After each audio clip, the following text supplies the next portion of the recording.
To boost tourism and ease travel for thousands of passengers in Camiguin, President Ferdinand Marcos Jr. led the inauguration of new port facilities in the province.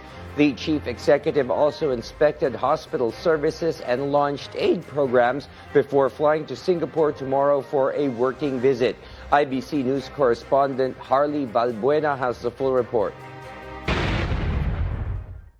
To continuously discover the great tourism potential of Camiguin Island and Mindanao, this is the primary aim of the construction of Light Craft Landing Station and new port operations building of Port of Benoni in Mahinog, which President Ferdinand R. Marcos Jr. inaugurated and inspected today. The President acknowledged that facilities in Camiguin are already not enough amid rising number of tourists, causing irregularities in traveling. During peak season, may problema, hahanap ng boat ticket, lahat ng mga traveler na naghahanap ng boat ticket nagiging biktima sa mga unauthorized ticket processors o fixer na pinagsasamantala ng mga turista at saka mga lokal na nais na magbiyahe na ligtas at saka maginhawa.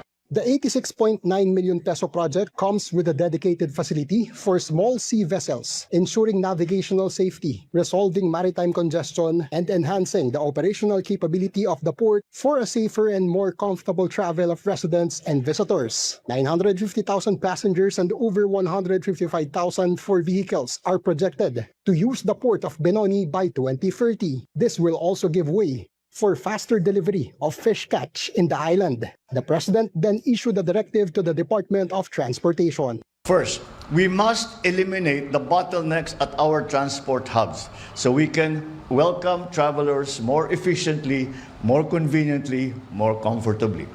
We must modernize our airports and seaports nationwide so that our infrastructure can match the demand of our booming tourist industry.